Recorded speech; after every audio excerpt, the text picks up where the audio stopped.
মরঙ্গী circle অফিসের চত্বরে উত্তাল প্রতিবাদ। মরঙ্গী সার্কেল অফিসের কার্যালয়ে চৌধ হতে জনগণ দল সংগঠনের তীব্র প্রতিবাদ। ফলঙ্গী নবজ্যোতি হাই স্কুলের জমি বেদখলে উচ্ছেদের দাবিতে প্রতিবাদ। ফলঙ্গী নবজ্যোতি হাই স্কুলের চতুর্থ বর্গের কর্মচারী সনাতন তাঁতি নামের এক ব্যক্তি মন্ডল ইলাবতী লাজং এবং কানুঙ্গ বিভার সইকে মিলে ভুয়ো তথ্য দাখিল করে বিদ্যালয়ের 4 বিঘা জমি নিজের নামে নামজারি করায় সোচ্চার হয়ে পড়েছে সাধারণ জনগণ এবং দল সংগঠন। মরঙ্গী রাজস্ব চক্র কার্যালয়ে চৌহদে তীব্র প্রতিবাদ সাব্যস্ত করার সাথে বিদ্যালয় কর্তৃপক্ষকে মাটি ঘুরিয়ে দেওয়ার সাথে অভিযুক্ত মন্ডল কানুঙ্গ এবং সনাতন তাঁতির বিরুদ্ধে ব্যবস্থা গ্রহণের দাবি জানিয়েছেন। অন্যথা পরবর্তী সময় তীব্র গণতান্ত্রিক আন্দোলনের কার্যসূচি গ্রহণ করবে বলেও তারা হুমকি প্রদান করে। আমার ফলঙ্গী নবজ্যোতি হাইস্কুল হল আমার গোটেই ফলঙ্গী অঞ্চলৰ এটা স্বাভিমান। আমাৰ সকলোৰে এটা উচ্চ শিক্ষা অনুষ্ঠান, সকলো ল'ৰা ছোৱালী তাৰ পৰা এটা ভাল ভাল ৰিজাল্ট কৰি ওলাই গৈছে, ডাঙৰ ডাঙৰ অফিচাৰ হৈছে তাৰ পৰা। গতিকে সেই স্বাভিমান থকা সেই স্কুলখনৰ মাটি অধিগ্ৰহণ কৰিবলৈ এজন সাধাৰণ কৰ্মচাৰীয়ে কেনেকৈ সুবিধা পালে সেই কথাটো আমাক তাৰ বিচাৰ লাগে আছে বুলি আমি ভাবিছো। আৰু তেখেতে কাষে পাৰে কোনো মানুহৰ লগত কথা নাই। কিমান দিন আছিলে পাহৰিলো। তেখেত যেতিয়া গৈছে কাষৰ মহিলা সমিতি অফিচৰ মাটি জোখা মেখা কৰা হৈছে, মোলৈ খবৰ দিলে। মই গৈ পাইছো, তেখেতক মই কৈছো, বাইদেউ মোৰ কথা ক'বলৈ আছে, শুনক। মই মহিলা সমিতিৰ মই ছেক্ৰেটাৰী, মই শুনক, মই কথা ক'বলৈ আছে।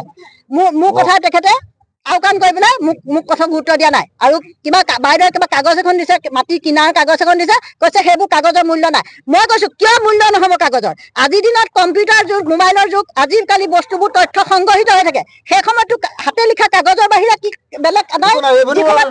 হাতে লিখা কাগজৰ কিয় মূল্য নাথাকিব? আৰু আপুনি পইচা লৈ কৰিবৰ কাৰণে কিবা চহী ভাবুকি দিবলৈ গৈছিলে স্কুলৰ ভাবুকি। আপুনি কাগজখন চাওক, কাগজখনৰ ৰং চাওক। মণ্ডল গৰাকীৰ নাম কি?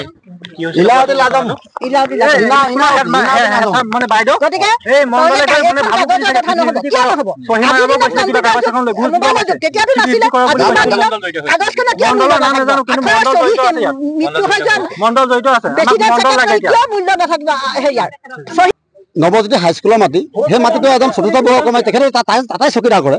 সেই চকীদাৰ কৰা মানুহজনে কি হ'ল, আমাৰ স্কুলৰ যিখন ফিল্ড বনাইছিলো, ল'ৰা ছোৱালী খেল ফিল্ডখন তেখেতে বেৰি লৈ দখল কৰি পেলাই তেখেতে হাল বাইছে। আমি ইয়াত এই বস্তুটো 2022 চনৰ পৰা ধৰিলো।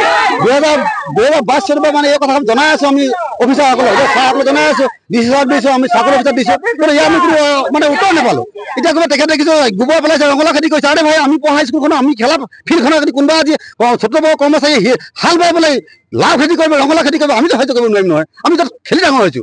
গতিকে এনেকুৱা বিলাক কথা আমি ক'ত যাওঁ? আমি য'ত আমি জনালো, আমি তাত কাজিয়া কৰিব নোৱাৰো নহয়। আমি অফিচত জনাইছো, ডিচি ছাৰক জনাইছো, এডি ছাৰক জনাইছো। এই ক্ষেত্ৰত আমি পাছতে আবেদনত আমাৰ বৰ্তমানজনকো জনাইছো, কিন্তু আমি সেইদিনা ৰিপৰ্ট বিচাৰিলো, ৰিপৰ্ট এটা দিব নোৱাৰিলে। বুজিছনে? এনেকুৱা অফিচ চলে নেকি? এটা ৰিপৰ্ট দিব পৰা নাই। আমি যিখন কাগজ দিলো চাৰ্কল অফিচত দিব পৰা নাই। আমাৰ চাৰ্কল অফিচাৰ এডি ছাৰ ক'লে যে ৰাজবংশীক লগক লৈ যাওক। ৰাজবংশী আৰু লগত 3-4খন বহি লুটিয়াই আছে, আমাক কিন্তু ৰিপৰ্ট দিব নোৱাৰিলে। 2 ঘণ্টা আমি বহি গুচি গলো। ইতিমধ্যে সেই মাটিতে নামজাৰি কৰিছে নেকি? নামজাৰি হৈ গ'ল, ভুল তথ্য কৰিছে। তেখেতৰ বাপেকৰ নাম আছিলে কানুৰাম তাঁতী। কানুৰাম তাঁতীৰ পিতেকৰ নাম সনাতন তাঁতী। সনাতন তাঁতীৰ মানে ককাকৰ নাম হ'ল কলদাৰ তাঁতী। কিন্তু ইয়াত ৰঘুবীৰ তাঁতী ককাই দেখুৱাই দিছে। সেইটো NRC এটা ডাঙৰ কেলেংকাৰী হৈ আছে।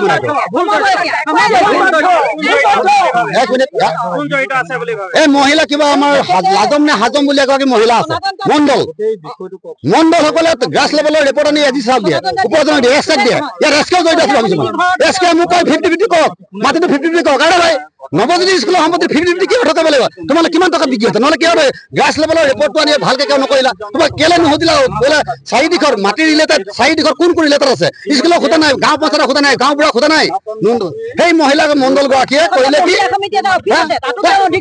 এই মহিলা মণ্ডল গৰাকীয়ে নিজে সৰজমিন তদন্ত কৰি পেলাই এটা ৰিপৰ্ট দি দিলে। সেই ৰিপৰ্ট মতে সনাতন ঠিক আছে, সনাতন তাঁতী মাটি ধৰিলো। 2091 চনত কিনা কাগজ, কিনি যোৱা কাগজ মাটি আছে, কাগজ পত্ৰ এতিয়াও স্কুলত আছে।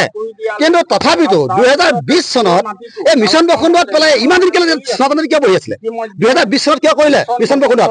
2091 চনৰ মাটি কৰিব লাগিছিল যেতিয়া বাপৰ সম্পত্তি বা পৈতৃক সম্পত্তি হয় তেতিয়া কৰিব লাগিছিলে কিন্তু 2020 চনত এই মিছন বখুনত পেলাই পেলাই কৰি দিছে কিন্তু কৰিছে কিন্তু মণ্ডল গৰাকীয়ে অন্তত তথ্যত ভালকে গাঁৱৰ জ্যেষ্ঠসকলক সুধিব লাগিছিলে নুসুধাকে এজন মানুহক মাটিটো দি দিছে ৰাজহুৱা সম্পত্তি আমিতো মানি নল'ম এইটো কিবা হ'বলৈ আছে ইয়াৰ ওপৰত আমাৰ মণ্ডল গৰাকী উচিত তদন্ত হ'ব লাগে আৰু মই আমাৰ এডিচি ছাৰক এটা আহ্বান জনাইছো হাত জুই অনুৰোধ কৰিছো যে আমাৰ এখন স্কুল আমি পঢ়ি ডাঙৰ স্কুল আমি নিজে বাঁহ কাঠ আমি গাঁৱে গাঁৱে বিহু মাৰি আমি কাম কৰি বনোৱা স্কুলখন আজি আমাৰ সম্পত্তি নষ্ট হৈ গৈছে এগৰাকী ক'ৰ পৰা আহে এজন মণ্ডলে কৰি দিব এজন ব্যক্তিগত মান এইটোও আমি মানি ল'ব বিচৰা নাই যে কোনো খবৰেৰ জন্য যোগাযোগ কৰুন 7099017330 এবং 7099017110 নম্বৰে।